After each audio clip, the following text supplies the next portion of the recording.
Hi everyone, and welcome back to the shop. Today we've got a violin with a fingerboard that is coming completely off the instrument, and it's time to get it re-glued. Let's show you how. So this particular instrument, the fingerboard looks like it's still on, but all we're going to do is loosen the strings up because the strings are what's actually clamping it on, and it comes completely off. So this one, as you can see, the nut is still attached to the fingerboard because that's glued on there as well and not separated. So we're going to try our best to keep it together as we go to clean the glue off of the fingerboard and off the fingerboard and off the neck, and get this to reattach. The tools you need for that are a metal scraper or a metal ruler. We're going to use this to clean the glues off of the neck and the fingerboard. A little bit of hide glue, and I recommend this Titebond hide glue. It's not what a lot of technicians are going to use, and I know I'm going to get a lot of comments from people saying you should never use this stuff, but to you guys I say, good on you. I've used this stuff for years. It works just fine. Is hot hide glue better? Sure, I admit it is. And I used it in a lot of applications, but for a lot of student level inexpensive instruments, this Titebond hide glue is just fine. It still comes off. It does all the stuff we want it to do, and you have a longer working life. So for teachers who are trying to figure out how to do this on their own stuff, give yourself a longer working time over the hot hide glue and all the equipment it takes to get and all the equipment it takes in order to get that going. So we're going to finish disassembling the instrument just to give us access to everything. I'm going to tie my strings up just with one loop and string them over a peg just to keep them out of my way. So now my fingerboard is completely open. You'll notice right here there's still a little bit of ebony that has torn off of the fingerboard and is still attached to the neck. And that's okay. I actually don't mind that. That's going to create a spot for us to be able to put this right back in the right spot, and it'll help hold it on there instead of letting this slide around. So it's actually not a bad thing. I'm going to leave it on there and not try to scrape it off. What I'm going to do is I'm going to take my scraper. I'm going to come in here on the instrument, and I'm just going to use it, pulling a couple of strokes off on it. And what I'm trying to do is I'm trying to create this crystallized glue, which is broken, which is why the fingerboard is off, to come off. I want to get right down to the raw wood. This does not take very much at all. We don't want to go very far, just enough to get the glue off.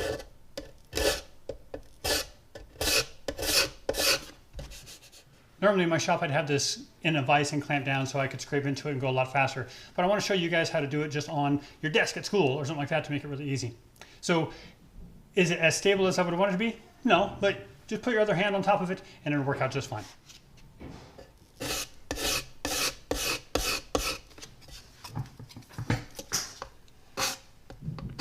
So you notice how I'm staying off of this dark area because I want to keep that on there. And now here I want to make sure I don't end up hitting the top. So I'm going to place my fingers right at the end so the scraper comes and bumps on my fingers. This isn't a knife or a razor blade, so it's not going to cut me.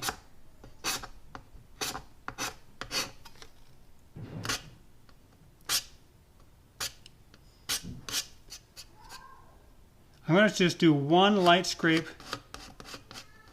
on the top here just to release some of the crystals of glue that I can see, just so I can get a new, so the glue will bond here as well.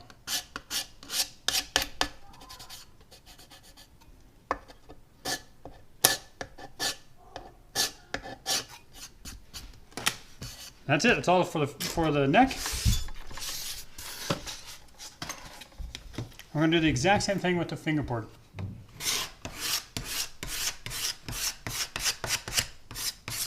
So all of that has come free. I'm just going to focus on the top.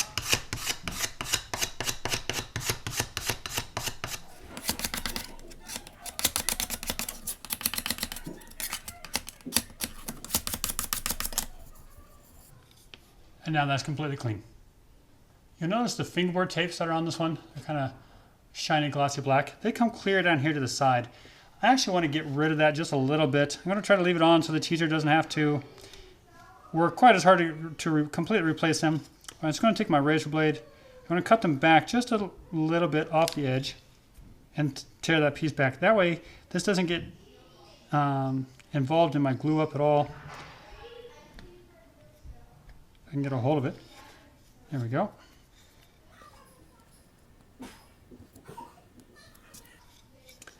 And now we're ready for the glue up. We need a few clamps to actually hold this in place while the glue is sitting up.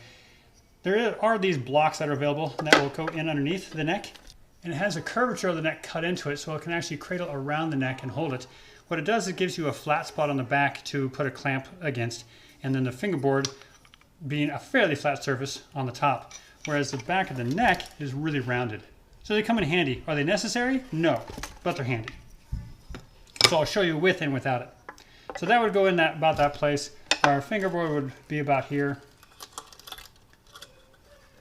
And I would put one clamp right in the middle. So I'm just going to set all my clamps up so they're ready to go before I do the glue up. I would do one at the top. They do not necessarily have to be in opposite directions, so you see how I brought this one in this way and this other one is the other way. I like doing that just to make sure that my pressure isn't constantly pulling in one direction, that I can get it to balance over the top just a little bit better and give me just a little bit better of a grip. Make sure my fingerboard doesn't slide off in the glue up. And then the last one, I'm going to put clear down here on the neck mortise and up to the top is where I'm going to place this last one. And now that our clamps are set and ready to go, it's time for the glue up. I like using a nitrile glove for the hand that I'm going to wipe the glue with and do all my gluing with, just so my hand is easier to clean up when it's all said and done. I'm going to blow all the dust off, make sure we're clean. I'm going to take just my hide glue and I'm going to put a decent amount of glue on there. I'm going to put a decent amount of glue on there, and then just with my finger, I'm going to rub this around. And mind you, had that nut popped off of here when I was doing the glue up, I would glue the fingerboard on first and then the nut on second. But since we were lucky and it all stayed in one place, we can do this in one fell swoop.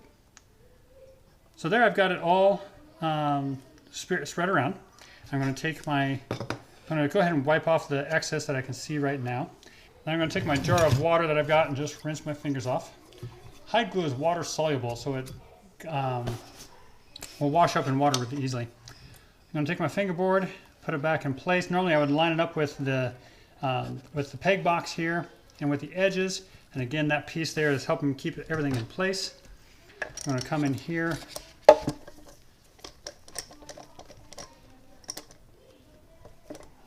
Secure my first clamp just a little bit. Now you see how everything's starting to move around? It's because the pressure in one spot is not enough to keep this exactly where we want it. So I'm going to take my second clamp here. I'm going to reverse this. I'm going to come in from this side since I did this one this way. I'm going to add the pressure here. Oops, see how little pressure I had on that? Almost none whatsoever. All right, now I'll get back here and here. Do you see here how the fingerboard is separating and twisting right now? So I want to make sure that that doesn't happen. So I'm going to twist this back around, and that usually means the pressure and angle of my clamps is just a little bit off. So I'm going to reset those and reset my clamp pressure.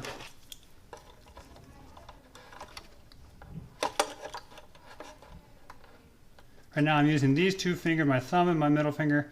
I'm just going to balance that one with my middle finger. So it's a bit of a juggling act to get the clamps on here all by yourself. If you have somebody else, it sure helps. You can hold everything in place while they turn clamp pressure. There, a little bit of that clamp pressure is holding that in place. Now all of these are just handshake pressure. I'm not having to bear down on these. I just want to create a little bit of a handshake pressure on there. And now what we've got is, so if you can see right in here on the edges, we've got a little bit of extra glue that has squeezed out, which is what we want. So I'm going to come in here with my gloved hand and wet my paper towel just a little bit. And I'm going to wipe this off. Just the water. That's all I need. I'll wipe all that off. I'm going to take a dry paper towel and dry that up right now. While that glue is still wet, making sure I don't get any on the body here. While that glue is still wet, it's really easy to clean up. And if you let it dry, then it's a little bit more work. Flip it over, do the exact, I'm going to rinse my rag out and do the same thing on the other side, wiping my excess glue.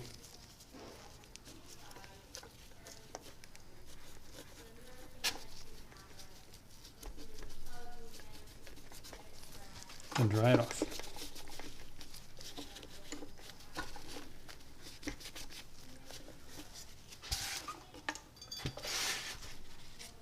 and then let it set. Ideally what would happen is I'd let this sit out for the rest of the day. It needs at least an hour for it to set up before I would do anything to it and take that clamp pressure off. But I usually let it sit all day long or overnight just to make sure that glue has really dried and cured really well and I have no problem. After that, it's a matter of putting the strings back on and setting the bridge back up, which is a piece of cake. If you have any questions, feel free to reach out and ask the questions you got. I'd love to answer those as a YouTube video for you. Or if you want, come check out Third Fridays. Every third Friday of the month, we do a 1-hour Zoom class for you guys to learn an aspect of repair. Go to repairmasterclass.com and check out the schedule under group sessions. We'll see you soon.